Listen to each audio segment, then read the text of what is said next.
in gears. Fish on, Paz. Look how lucky we are.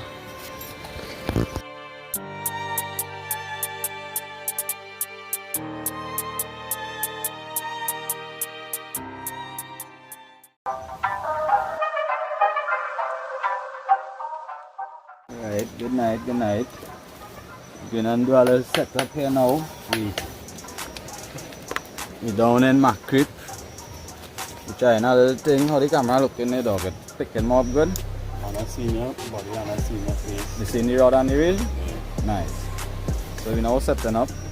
We in the rocks now. We have some very rocky area at night time, so I won't have a good footage to show you like the view, but plenty rocks. So I'm gonna show you guys the setup I just use, or we use when we fishing to avoid plenty snags and to stop losing as much gear every time when you stick up in the gears in the rocks and in the reef and all them things.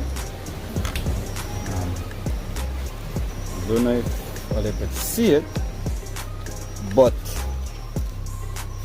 we're using some 30-pound leader, shock leader, and running on 60-pound braid, J braid 60-pound braid. Right, the setup is a pen battle 3, and we're running it on a 10-foot ugly stick. We're looking for some snapper, some reds, shark, all the biting.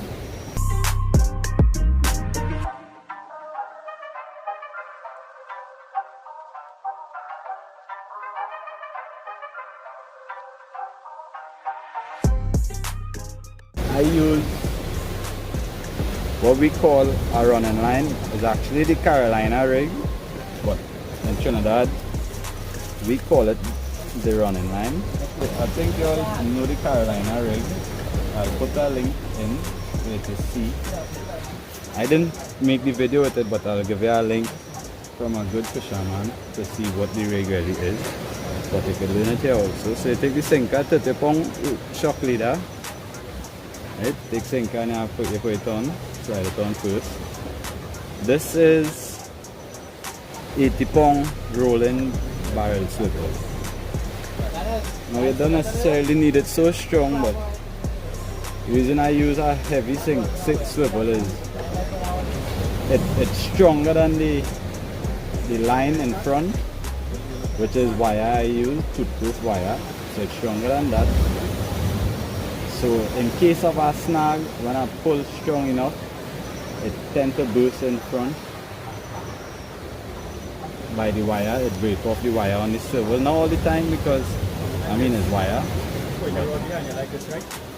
It works. Also stop the sinker, so you know.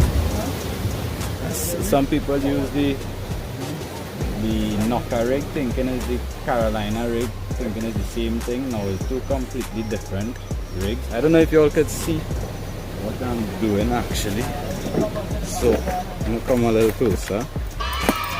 So basically what we did here was, this is a 3-ounce egg sinker, circle sinker, right? And what we do is we tie it with a improved clinch nut onto the swivel, one end, right? We'll clip off the tag ends later. Now, this is the wire I'm using. Is 28-pound toothproof wire. So, I tend to keep it a little under the leader that I'm using. Now this is the link here. The pliers somewhere around on the rock. We're on the rock, so it's a little disorganized.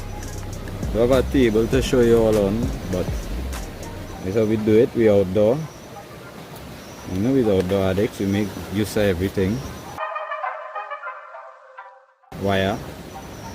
Send it to the next end of the swivel. Right. We usually take about 2, maybe 3 inches to work with. Right? Now the wire is about 3 feet long, but it would end up to less. Wrap it there a few times, you make a 90. You bend it to 90 degrees. I mean, we all just see it on the back of the pack. Probably some people don't understand it. I know it have enough fishermen out there know it, but still show you.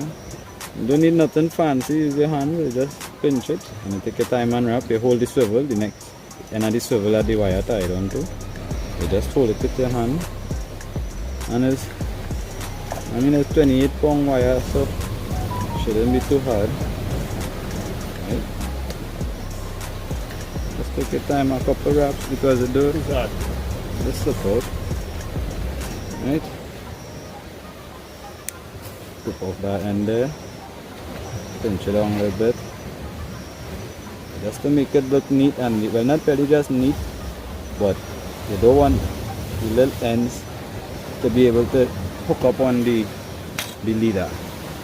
Right, so that end done there. Down to this end now.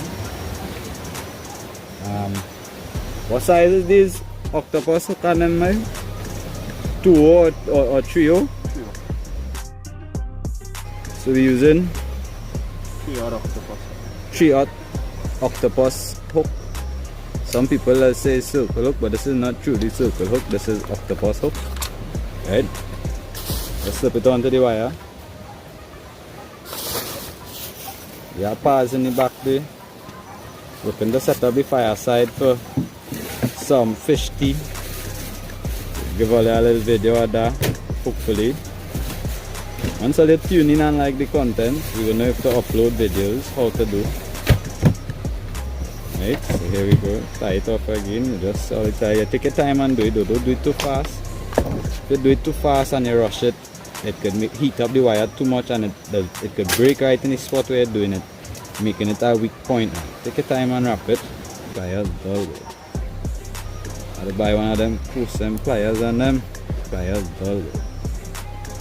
I'll buy one of them custom pliers and them.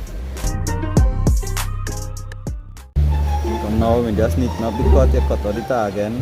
Yes, I use a nail clipper. It's really effective. Stainless steel, so it don't rust by the sea. Actually, main reason why I like. Right, so the reason for this setup in the rocks, actually, let's see if I could see. Right, so yeah, a little more slack. Right. So 3-ounce egg sinker, right? Now it come tied with the improved clinch nut onto the swivel, and then the tie wire on. The reason why I use wire because it's night and the area we're fishing has a lot of kubera snapper, as we say in Trinidad, dog teeth pag. Right, you use a fair amount of wire because, alright, well, my theory is that the shorter the wire, you give the fish enough time to go back into its hole with the line, and then your sinker could end up stuck under the hole, and plus the nylon leader, the shock leader, could rub on the rocks and get cut and whatnot. Now the hook, reason for the hook choice. Usually I use circle hooks, right? 2 and 4, sometimes 6 circle hooks for the night time. Well, in the rocks actually, because it don't stick in the rocks too much. Now this is not circle hooks, these are octopus hooks. You can see the difference in them, right? But they do nearly the same thing because the hook, you can see, pointed inside. Now with that, it doesn't allow the hook itself, while the bait out there, to hook up in the rocks or the reef or all them other little objects out there, debris and stuff. So this is why I use it. I end up with using less gears for the night. Sometimes I set up one rig and that rig will last whole night, and we come out for nearly 12-16 hours every time we come to fish, compared to losing like 200-300 worth in gears. Fish on Paz, and look how lucky we are. mullet chunk.